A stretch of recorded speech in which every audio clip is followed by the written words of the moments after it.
Eso, Cata. Muchas gracias. Yo feliz de estar aquí de regreso. Estuvimos desde la calle ahí con nuestros tomamos algo de solcito, nos bronceamos un poquito. Definitivamente, ambos, sí, igual aquí en el estudio se está. No, le mandamos un saludo ahí a nuestra Marce y a nuestra Norla, que igualmente ahí nos está ayudando el día de hoy. Bueno, hay una situación que está pasando en nuestro país que evidentemente es preguntarnos, ¿cierto? ¿Qué tan inclusivos verdaderamente estamos haciendo en nuestras entidades educacionales, en los colegios, en los jardines? Porque, bueno, sabemos que ha ido en aumento efectivamente los índices del espectro autista en niños, en niñas y adolescentes, jóvenes en general. Entonces eso es algo que tenemos que conversar. Así es, y a veces sucede que los distintos establecimientos escolares no están preparados, no están al día también de cómo abordar, ¿verdad?, este tipo de casos. Y es por eso que queremos conversar con la abogada Pamela Docmac. Ella es parte de Sostiene.cl, que es una consultora que es especialista en poder ayudar también a estos sostenedores de colegios sobre estas temáticas y otras. Pamela, bienvenida, muchas gracias por estar con nosotros. Muchas gracias por la invitación y por abrir este tema también, que es tan importante hoy en día, poder conversarlo, entenderlo, que las personas sepan también qué tienen que hacer o qué pueden exigir también. Así que también es muy importante que lo podamos conversar. Claro que sí, hay mucha desinformación, lo conversamos fuera de las cámaras. Hoy en día se están viendo mayores índices. ¿Qué tan preparados estamos como sociedad para enfrentar y para incluir a personas que convivan dentro del espectro autista? Sí, efectivamente, bueno, hay poco conocimiento. Hablábamos igual un poco a que hace quizás 10, 20 años atrás no existían o no sabíamos reconocer que una persona quizás tenía TEA, o no existía el término tampoco. Entonces, hoy en día también hemos estado aprendiendo de que el trastorno con espectro autista se puede dar tanto en niñas, adolescentes, adultos hoy en día también son diagnosticados con este trastorno. Y eso ha implicado también que la sociedad ha tenido que ir acomodándose un poco a saber cómo que hay que tratar, qué hay que hacer, qué decir. Entonces, esta ley también que salió ahora en marzo, la ley TEA, viene un poco a eso, a visibilizar también a estas personas que tienen este trastorno. Perfecto. Bueno, Pamela, tú como abogada también estás muy al tanto de todo lo de la ley, lo que aborda, ¿no? Pero el objetivo principal de la ley, finalmente, ¿cuál es? El objetivo de la ley es visibilizar el espectro autista, que seamos una sociedad inclusiva, que podamos no discriminar a este tipo de personas. Eso es el objetivo básico de la ley, finalmente, visibilizar el espectro autista y que toda la sociedad en general, en su conjunto, incluyamos también a estas personas como una más. Somos todos iguales finalmente. Entonces, y dentro de eso nace, digamos, la consultora Sostiene. Cuéntanos un poquito también sobre eso. Bueno, Sostiene nace el año 2019 ya, con Carolina, mi socia.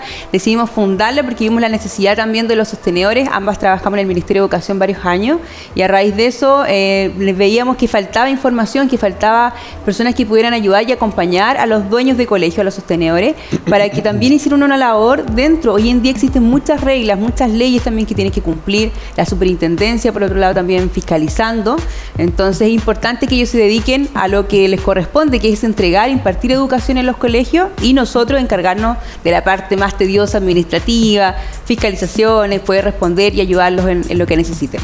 Abogada, bueno, si hay gente en la casa que nos está viendo y tiene algún sobrino, hijo, nieto, ¿no?, que fue diagnosticado con TEA en cualquier nivel, ¿no?, con esta ley que salió hace poquito, ¿qué beneficios, qué tenemos, qué respaldo tenemos de que nos puedan aceptar en un colegio que a lo mejor no tenga casos, no lo sé, claro, ¿no? Sí. O colegios que sí tienen ciertos cupos? ¿Cuál es el respaldo que nos entrega esta ley? Sí, efectivamente, bueno, la ley viene, como digo yo, a incluir a todas las personas que tengan este espectro.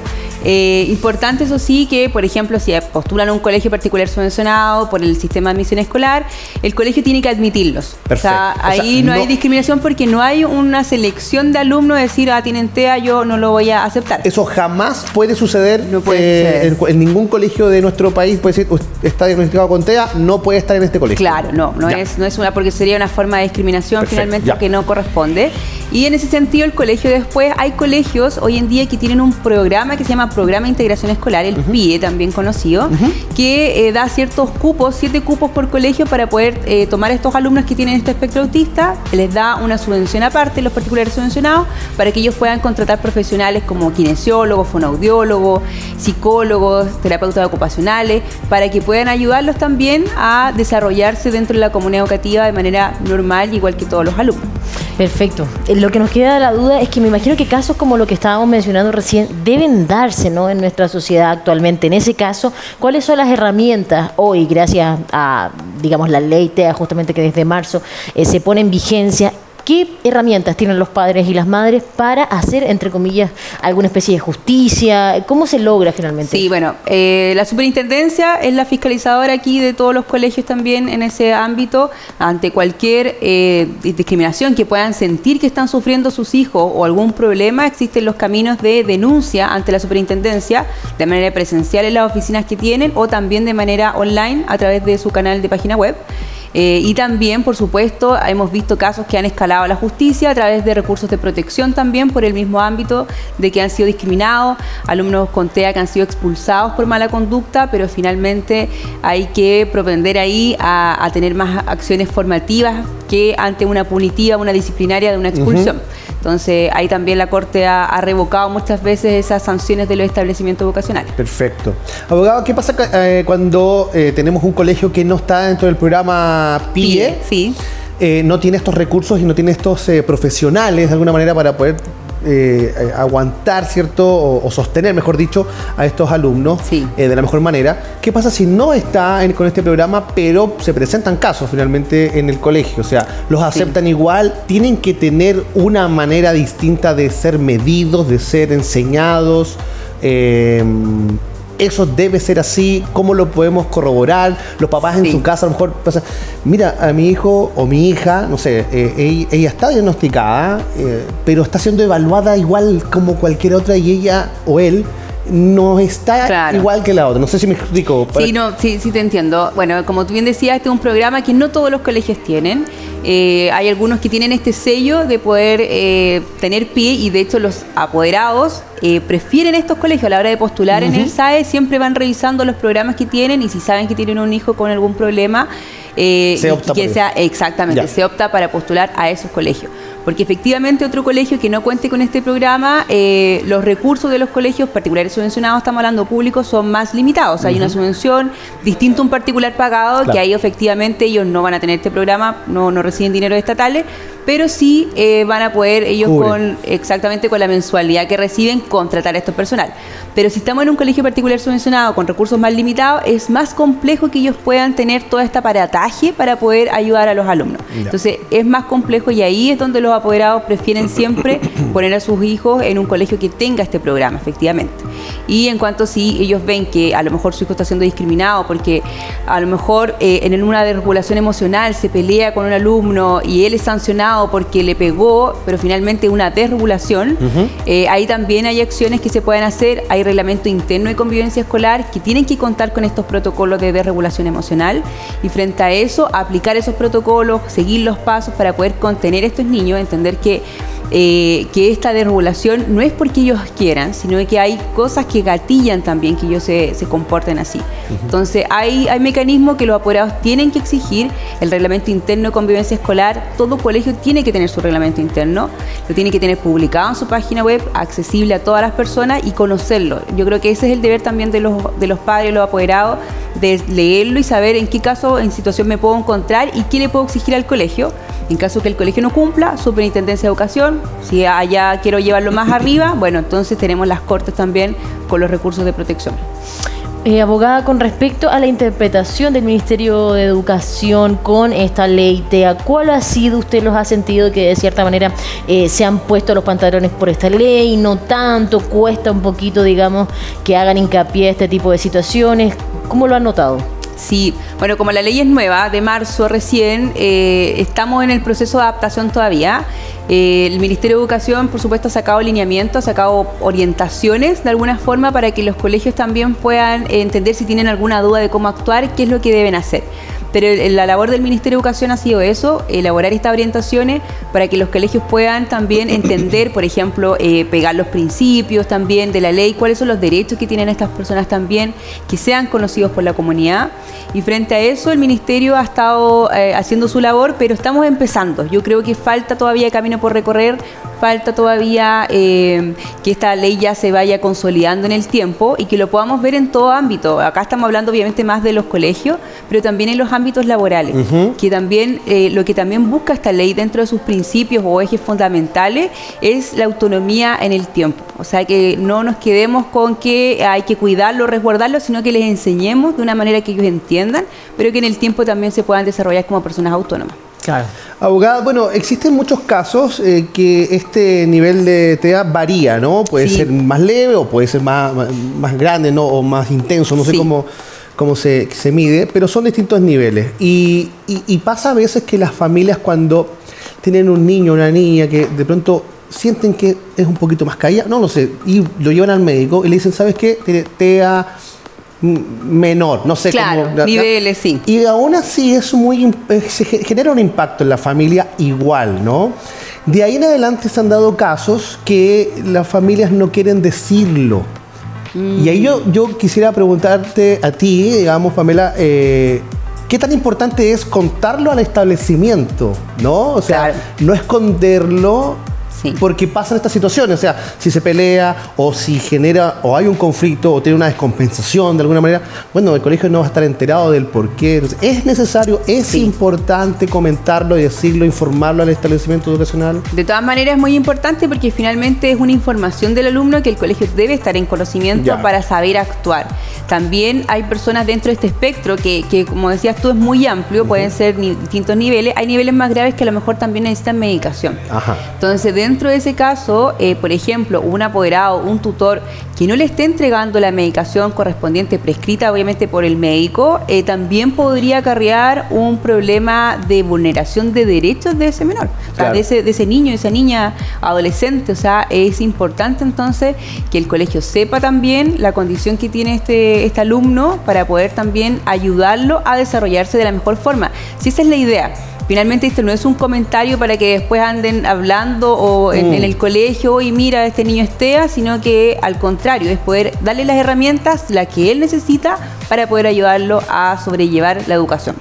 Es súper importante hacer hincapié en eso de todas maneras y es algo que yo creo que nuestra sociedad ya tiene que comenzar a despertar y que no sea algo para excluir, todo lo contrario, que para incluir. Exacto. Y con respecto a eso, dentro de la ley igualmente en el ámbito laboral existe una especificación para los cuidadores y cuidadoras, ¿no? Sí, efectivamente esta ley también vino a regular esto que pasaba que, bueno, yo apoderada o mamá de un niño con TEA en un establecimiento, me llaman del colegio y tengo que salir, tengo que andar pidiéndole permiso quizás a mi empleador, oye, perdón, puedo salir, permiso. O sea, cuando hay una emergencia es complejo. Entonces esta ley lo que vino acá dentro de un artículo a incluir es que las personas que tengan a su cuidado algún menor con TEA deben obviamente inscribirse en la inspección del trabajo de manera presencial o a través de la página web que es el MIDET, incluir y notificar que ellos están a cargo de un menor con TEA. Entonces, en el caso que el establecimiento me llame por alguna emergencia que esté sucediendo, yo puedo salir inmediatamente sin tener que pedirle permiso para poder acudir y ayudar, obviamente, a la emergencia que está sucediendo. Y eso implica, obviamente, que el empleador no me va a descontar, no me van a echar, o sea, no vaya a tener un problema laboral porque también es compleja la situación. O sea, tanto para el trabajador, el empleador, todos entendemos la situación, pero también hay que entender cuando hay una emergencia en un colegio. Abogada, lo conversamos fuera de cámara, si nos vamos hace un par de años atrás, no sé, o no lo sabíamos o no nos dábamos cuenta que no existían muchos diagnósticos de TEA, ¿no? O sea, no era común, ¿cierto? Ahora, hoy, por el avance de la medicina, ¿cierto? También el empoderamiento de los padres, se ha puesto más expuesto de alguna manera. O sea, no es algo anormal, ¿no? Que se vean niños, niñas con TEA, adultos, que son jóvenes. ¿Están preparados los colegios hoy para recibir una cantidad, digamos, importante? Yo diría más de 7 que habías comentado.